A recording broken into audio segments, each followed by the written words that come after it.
So we have some Division 1 Women's College Basketball Corporate. We have some games going right now. We have Villanova at number 25, West Virginia. West Virginia's 6-1. Villanova's 5-2. Norfolk State being a non-Division 1 shot pretty handily, 73-37.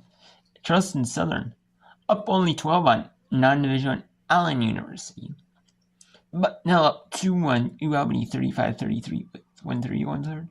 49 cents a third. Maine up 12 on Boston University 40-28.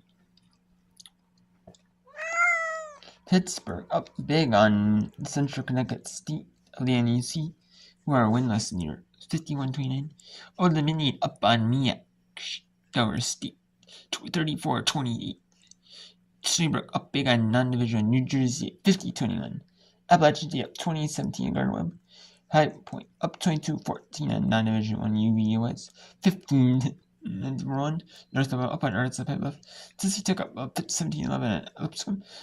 Alabama State up on non-division. Alabama Montgomery 16-6. Russ College take on Division 1 Alcorn State. Russ College in non-division 1. Henderson College take on Central Arkansas at Central Eastern. Henderson College is a non-division 1 take on Division Central. Southern Miss SU at 7-8 Central Eastern as well. And then 9 Eastern, 7 Pacific, 6 Pacific. San Jose State winless. San Jose State 1-5 at 7-0. Washington State number 2 in the country. They're 6-0 home. And Houston Nichols defeat non-division 1 Laser Christian 101-44. Alabama beat Kansas State 79-65 on the Kids in Education Day. That was in the Kids in Education Day games.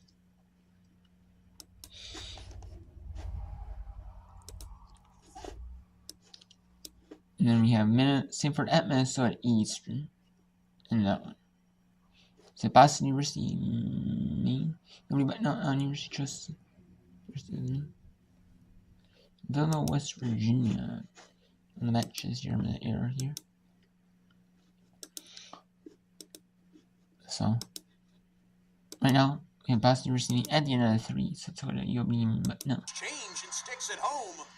And the leading scorer for UAlbany with just points number 10 tonight. Starting to come to life, though, in this third quarter. Not much of a separation between game and shot clock. Gotta think this is going to end up with Midas, the ball in her hands, right on cue. Richards with 6. Drives. Finds a lane. Yeah. Final seconds wind down, and we go to the fourth. Bucknell ahead 40-35 and 10 minutes away from a 3-1 home start on the season. Stick with us to see the end right here inside a Soika Pavilion. And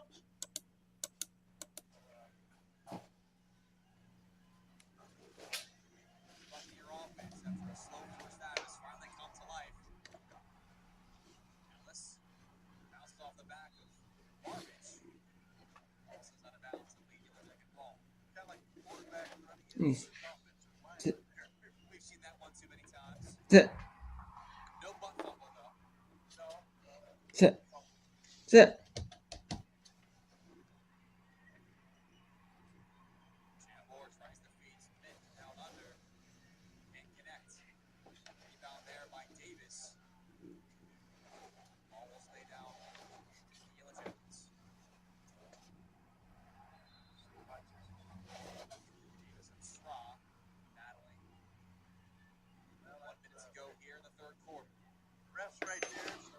Chambord making her move to the net. Hey, And it drops. 10 pounds. Chambord Yeah, you're getting making the a little 10 pounds. magic happen here for the Yellow Jackets. Again, Impressive player. it's good. Arbich. Come back. Kick out to Sra for 3 off the front of the rim. Nettles on the rebound, and she's fouled. You need a block. You see a block. Fouls and go against Cassidy King. That'll be her first. Wow, what action here in this third. See that foul? Look at that rebound by Nettles. Excellent job. Danforth's coming out, and she really deserves the rest.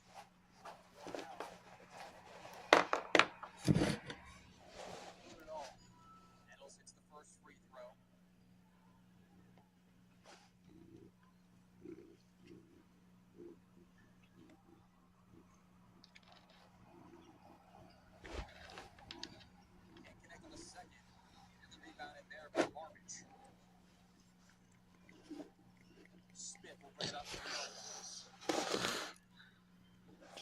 Smith driving towards the rim. Up and in. Beautiful kiss off the glass from Smith. And Allen is not going to go down without a fight. As Bradley is it caught up. Bailey sends it long to Nettles. Nettles towards the rim. Great response from Elena Nettles. 4 seconds to go. Ball thrown by Srod. She sends it long. And that brings. And you have this in a shot for the quarter. So, just 57 41 non-division Allen. Undefeated non-division Allen. We have Thursday Mini to have Villanova number 24 West Virginia. Villanova PA Bartown West Virginia.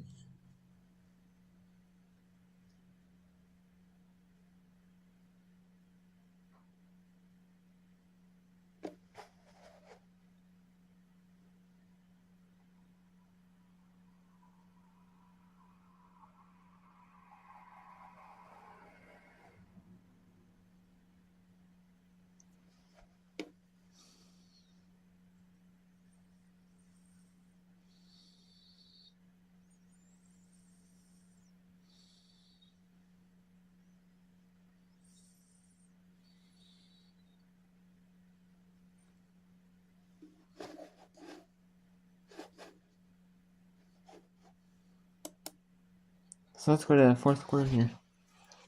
In Maine, we're at Boston University at Maine. There's 8 minutes, so 8:04 to win this one. Earn one of her 2 remaining with 8:04 left. And there's a media time.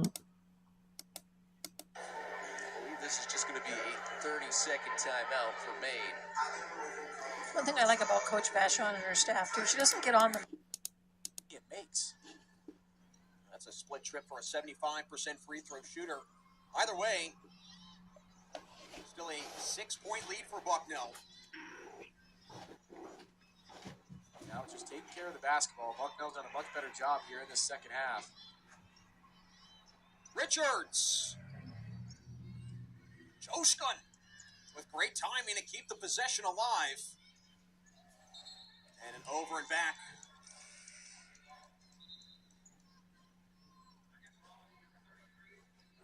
Delaney Hill re-enters for UAlbany along with Gabriella Falcao.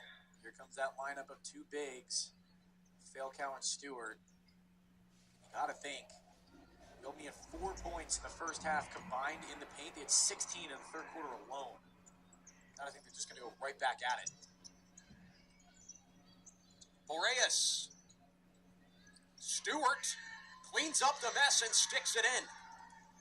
She's got 12 this evening after a slow start, the leading scorer coming to life, and it's a 2-possession game. 10 offensive boards now for UAlbany. Something to monitor as we head down the stretch.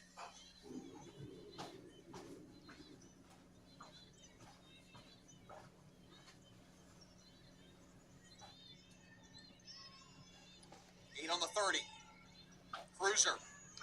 Joskun fires. Stewart with rebound number 6. UAlbany with a chance to pull within 1. Hill does just that. Clutch 3-point shooting, the first made 3 for UAlbany since the second quarter, and it could not come at a better time. Fantastic find by Longerman in the corner. And Hill's been cold from 3 over her last few games. She has the ability.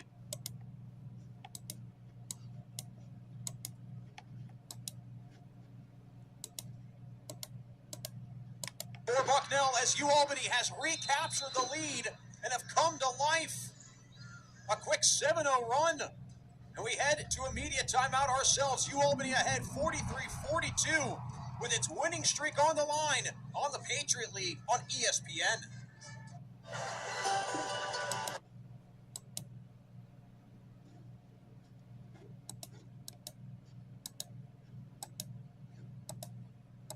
really good on the year, but this would be, by every measure, this would be a road upset. Those are huge when we start talking about tournament resume time, and they're number 37 in the recently released net ratings. West Virginia 20.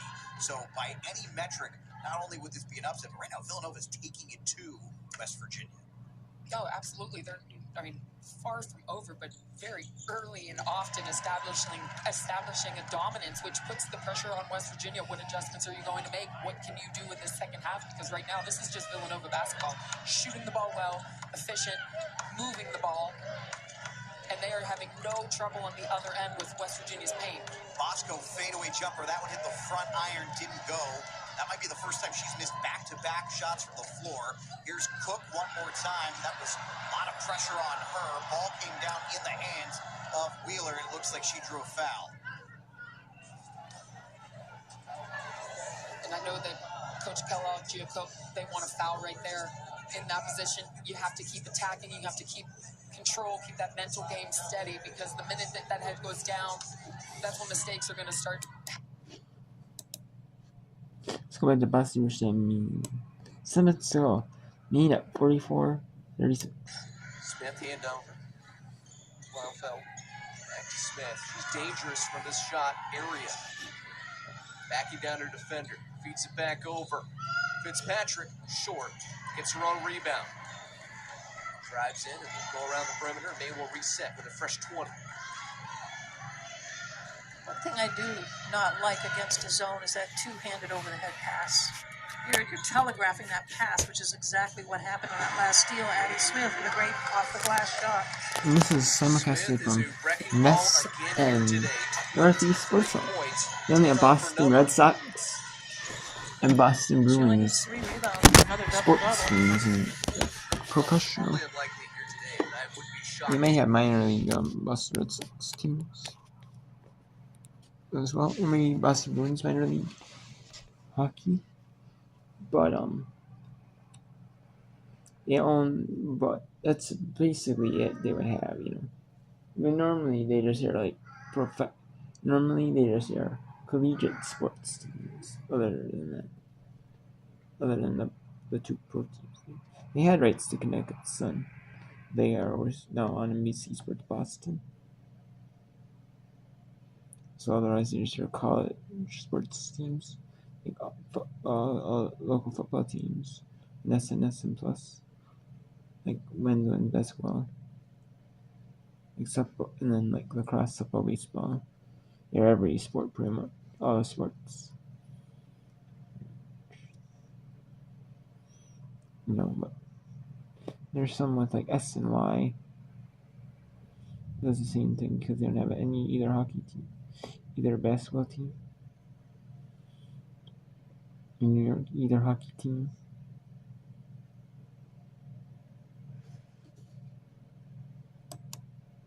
Only the Mets. So. Yeah, football, men's and basketball as well. Back in the first half with injury. Offensive foul called. That's a good call.